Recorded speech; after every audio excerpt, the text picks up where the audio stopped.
filosofía no es nada más que pensar, reflexionar o analizar. Hablar de filosofía es amor al conocimiento, a la investigación, al saber, al buscar qué hay más allá de lo que conocemos y si lo que conocemos es realmente lo que estamos tocando, lo que estamos viendo y si solo se limita esa realidad a todos estos aspectos. El primer paso hacia la filosofía es la incredulidad. Denis Diderot, 1731-1784. En la antigüedad, para ser científico se necesitaba ser filósofo. ¿Por qué? Porque solo así iba a poder crear conocimiento, podía agregar, aportar algo nuevo a la vida. Y no se necesitaba nada más un ser mecánico, un robot o alguien que se aprendiera las fórmulas de pies a cabeza. Se necesitaba personas que pensaran. Para esto de la filosofía, en la parte oriental se genera lo que es el arjé, que es esa pregunta de ¿qué es lo que le dio origen al universo? Es el comienzo de todas las cosas, es el origen de todas esas cosas. Y mientras que en la oriental se maneja de esta manera, en la occidental se habla acerca del monismo. ¿Qué quiere decir esto? Pues una sola idea. Para Pitágoras, todo el ser humano estaba compuesto de números, puesto que veía las matemáticas en el propio ser humano y de ahí podía obtener los conocimientos de la naturaleza. Tales de Mileto pensaba que el agua era el origen, era este arjé, esa fuerza elemental que impulsaba todo. Para esto existen los discípulos de Tales de Mileto que son Anaximandro y Anaxímenes. Se le conoce como escuela de los jonios, que es un pensamiento práctico. Este se basa en la duda. Podemos decir que la principal diferencia entre una y otra es que en la oriental se buscaba o se veía al hombre como un complemento de todo el entorno, mientras que en la occidental se veía al hombre como punto y aparte de lo que le rodeaba. Esto era concentrarse en la razón. Si hablamos acerca de las características del conocimiento prefilosófico, encontramos tres: el mito, la magia y la religión. El mito la podemos distinguir porque es una tradición oral mediante símbolos donde se guarda un fondo de misterio y de magia. Pueden representarse los seres humanos o los fantásticos y se atribuye a la imaginación, donde predomina la creencia y no la razón. De igual manera quedan destacados los principios y los valores, al igual que las fortalezas contra los antivalores. De estos pueden haber 4: cosmogónicos, que son acerca del origen del universo; teogónicos, que habla acerca de los dioses, tanto su origen como su vida. Tenemos los antropológicos, que habla acerca de la creación del hombre; y los escatológicos, que son aquellos que se refieren al fin del mundo. Hablar acerca de la magia nos dice que son objetos que tienen voluntad propia, de igual manera que se domina las fuerzas de la naturaleza y pueden conquistar las leyes de un solo golpe. Si nos metemos al tema de religión, hablaríamos acerca de las creencias, las cuales sobrepasan los límites conocidos por el ser humano. Existe una relación entre religión y magia, puesto que dominan lo sobrenatural en cuestiones de momentos difíciles, momentos en los cuales uno está padeciendo o tiene sufrimiento acerca de algo. Principalmente la religión está para tener una confianza acerca de la salvación del ser humano después de la muerte. Y sí, se da principalmente por los momentos de tensión, las crisis o la infelicidad. Esto es asunto de todos, y entre ellos se encuentra la fe, que más que nada se da de una manera íntima, una conciencia interna en el individuo. Se le conoce filosofía occidental al pensamiento racional iniciado por los griegos en el siglo VI a.C., ubicado en la ciudad de Mileto. Una de las razones por la cual ocasionó el nacimiento de la filosofía en Grecia fue debido a su posición geográfica. Esto motivó a los habitantes a la navegación, surgiendo un intercambio cultural entre Grecia y los pueblos de Oriente.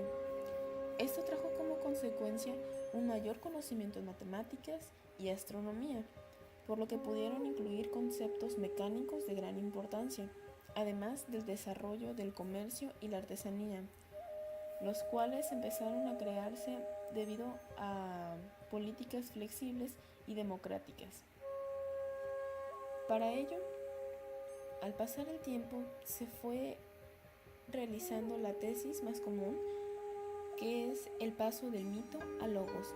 Esto quiere decir cuando se propone un nuevo modo de preguntar y a su vez de dar respuesta a todo aquello que nos rodea, saber qué más hay después de lo que conocemos. De acuerdo, enfocándonos a las características de la filosofía, tenemos que esta se divide en 7, y las cuales son duda, pregunta, asombro, argumentación, práctica, reflexión y racionalidad. Si nos ponemos a analizar un poco, nos daremos cuenta que en este orden que fue mencionado es el orden en el cual se puede alcanzar el conocimiento. Comenzaremos con la duda. Es aquella que nos obliga a pensar. Es aquella que genera el conocimiento, ya que evita que se acepte cualquier respuesta. Esta nace del asombro que nos provoca la realidad, aquello que no conocemos. Y la duda busca respuestas basadas en opiniones o creencias, o también conocimientos basados en la propia razón. Por otro lado, tenemos la pregunta, ¿qué es la inquietud de saber qué son las cosas? Y realmente, esta es la que crea esa constante de interrogación sobre la naturaleza de las cosas, el cosmos, lo que debe hacerse, lo que puede conocerse o sobre el propio ser. Estas preguntas son generales y pueden tener varias respuestas. El asombro es aquel componente indispensable para el desarrollo de la creatividad intelectual. Muestra sorpresa, admiración, fascinación frente a fenómenos muy complejos, realmente extraordinarios, pero también simples y a veces cotidianos. La reflexión entonces, nace de esta aceptación de la belleza, de los fenómenos o de las situaciones cotidianas. Y por otra parte, la actitud de asombro ante las maravillas del mundo genera inquietud. ¿Por qué? Porque intenta dar explicaciones, busca darle ideas o teorías en torno a lo que se asombra. Y sí, consiste en ser el niño que cuestiona todo lo que no se conoce, sin importar la simpleza o obviedad de las cosas. Por otra parte, tenemos la argumentación, que es dar pruebas para llegar a una conclusión, ofrecer razones para apoyar ciertas ideas, opiniones, y consiste en dar un discurso dirigido con sentido y significación para justificar si algo es válido o no. Al hablar acerca de la práctica, tenemos que es para la interpretación del mundo sin claridad mental o conceptual, es capaz de evitar cualquier actividad eficiente. Sin filosofía, la acción se condena al inmediatismo. ¿Esto qué quiere decir? Que necesitamos una base y necesitamos aquel pilar para poder comprobar nuestra teoría. Es decir, necesitamos un conocimiento previo, un conocimiento teórico y después llevarlo a prueba para comprobarlo. De no ser así, se tendría una visión unidimensional del mundo. Una práctica sin ideas no da frutos, es como actuar sin pensar. Otra de las características se llama reflexión. Esta es considerada como la actividad del pensamiento más profunda e inicial realizada por el ser humano. un acto por medio del cual el hombre medita, presta atención a sus propios pensamientos y descubre la coherencia de sus razonamientos. Por último, contamos con la racionalidad, en la cual, desde siempre el hombre ha empleado la razón para tomar decisiones que le resulten benéficas. Se puede decir entonces que para satisfacer sus objetivos ha usado la racionalidad, esto es, la capacidad para evaluar, entender y actuar de acuerdo a ciertos principios y no solamente que surja de una reflexión, sino necesita tener fundamentos para actuar con la razón. Es importante tener en cuenta de que la filosofía tiene sus propias disciplinas. Estas se dividen en especulativas y en prácticas. La primera es un objeto todo por la naturaleza, mientras que las prácticas, son objeto determinado por el hombre para la acción. Entre las disciplinas filosóficas tenemos lo que es la ontología, que se encarga de estudiar al ser y al ente también.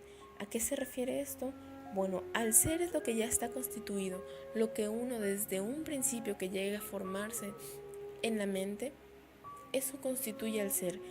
El ente son fuerzas, son energías que se encuentran de manera universal y sí, en todas partes, y estas van a ser absorbidas por dichos entes. Es un pre al ente. No se llega a materializar lo que es el ente hasta que se convierte en el ser.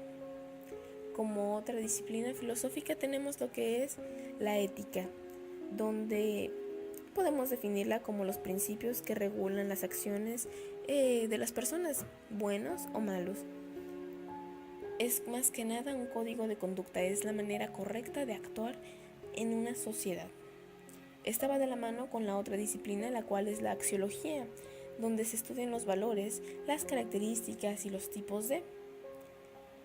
En algunos ejemplos, tenemos lo que son la honestidad, el respeto, la confianza, la tolerancia, la paciencia, más que nada que es la tolerancia.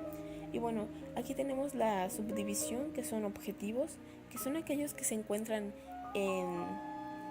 en práctica, y los subjetivos es el que cada uno va a ir descubriendo y no están no establecidos, no algo marcado, algo que sea un patrón.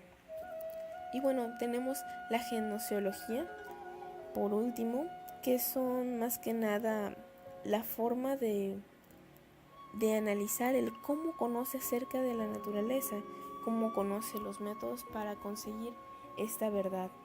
Sí, y tenemos lo que es la lógica, que es el razonamiento, y tenemos la epistemología. Estas dos ramitas entran dentro de la gnoseología. Y la lógica más que nada es un razonamiento, ¿bien? Y la epistemología es el análisis de cómo conoce acerca de la naturaleza, cómo conoce los métodos de la verdad. La filosofía por sí misma no puede existir. Necesita de precursores, los cuales se mencionarán los de la filosofía occidental, como son Tales de Mileto, Sócrates y Epicuro. Empezaremos por Tales. Se considera como uno de los 7 sabios y es considerado el primer filósofo. Vivió en la ciudad de Mileto y se destacó por sus trabajos en la filosofía y en las matemáticas. Tiene aportaciones matemáticas y también fue el primero en sostener que la luna brillaba por el reflejo del sol, además que determinó el número exacto de los días que tiene el año. Pasando a otro punto tenemos a Sócrates, con su famosa frase: yo solo sé que no sé nada. No se tienen registros de escritos propios y no le interesaba conocer la naturaleza, puesto que no pensaba que se podía extraer conocimientos de ella. más que nada, se preocupó por el hombre y por la sociedad, donde para él la virtud consiste en obtener conocimiento a partir de la propia existencia, de la propia alma. Su método utilizado era el mayéutico, que era descubrir la verdad mediante el diálogo. Por último, tenemos Epicuro, que es también un filósofo griego, y bueno, defiende la doctrina basada en la búsqueda del placer, del bienestar. Sin embargo, todo esto se tiene que llevar con prudencia. Epicuro critica las doctrinas religiosas, los mitos, puesto que decía que solo amargaban la vida del hombre. Y al amargarla, pues obviamente que no se tenía un placer o un bienestar o una sensación de plenitud. Le gustaba procurar el placer y evadir el dolor. Ya hemos mencionado el método mayéutico y bueno, es donde Sócrates se preocupa por sí mismo, dándole importancia a la virtud. El conocimiento solamente es válido si es universal. Este método está basado en el diálogo para llevar al conocimiento de la esencia de las cosas. Piensa que el ser humano tiene esa respuesta, tiene esa sabiduría, solo necesita alguien, una guía para poder descubrirlo, para a través de la aceptación de la ignorancia poder crecer, poder ser sabios. Y bueno, hace referencia a la diosa Maya o Maya, que era aquella partera que ayudaba a las mujeres a la hora de dar a luz. Decía que todo este sacrificio, todo este dolor, toda esta pena que les hacían pasar en el embarazo, al final resultaba en vida. Y hacía esta comparación, hacía esta reflexión y afinidad entre dar a luz y el hecho de la sabiduría, puesto que era crear vida, crear algo nuevo, encontrar la verdad y la realidad de las cosas. Cambiando de método, tenemos lo que es el método cartesiano propuesto por René Descartes, donde más que nada este se ocupa mucho en la actualidad, puesto que lo reconocemos con el método científico. Sí, y bueno, este es un discurso del método para conducir bien a la propia razón y buscar la verdad dentro de la ciencia. El paso número 1 es el paso de la duda. Se necesita cuestionar y no se necesita aceptar algo como verdadero si no está realmente validado o si no ha sido comprobado o si no es evidente. Como siguiente paso tenemos el paso del análisis, que es dividir cada problema en sus partes más esenciales. Así era que se podía tomar cada pequeño problema y bueno, para pasar al paso número 3, que era el de la síntesis, donde se iba a ordenar este tipo de conocimientos, este tipo de problemitas ya resueltos de menor a mayor, de lo más sencillo a lo más complejo. Y bueno, por último tenemos el paso de la prueba rigurosa, que es el hecho de no haber omitido absolutamente nada. ¿Esto qué quiere decir? De no haberse saltado ningún paso, de tener una enumeración precisa. Y bueno, este ejemplo lo podemos tomar cuando se elabora una tesina, cuando se realiza un proyecto de metodología que es punto por punto. Empezamos con una observación del problema y terminamos con una teoría o ley que si llegamos a investigar en todo su ámbito, pues nosotros mismos podemos fabricarla, ¿no? Y muy bien, llega con nosotros el método dialéctico propuesto por Hegel, donde el espacio y el tiempo son esenciales. Muy bien, ¿cuál es la característica principal de este método? Pues se necesita lo que es una primera idea o un planteamiento acerca de un problema, para después ir a una segunda y llegar a una oposición de la primera idea o del primer pensamiento. Y bueno, así llegar a la tercera e ir analizando cada una de ellas y tomar esa combinación. A estos pasos se le conoce como tesis, donde se crea la idea, donde se encuentra la antítesis, es donde hay una oposición a la primera idea. Y por último tenemos lo que es la síntesis. Esto lo podemos observar en un debate, más que nada cuando se están dando los puntos de vista de cierto caso y nosotros al final podemos hacer una reflexión y podemos mediante esta tesis y antítesis, bueno, pues tomar una decisión o crear un criterio. Si nos ponemos a analizar otro de los métodos, tenemos el método fenomenológico, el cual se basa en una constitución propia del ser humano. Necesita ser la ciencia rigurosamente objetiva e imparcial a partir de la experiencia intuitiva o evidente. ¿Esto qué significa?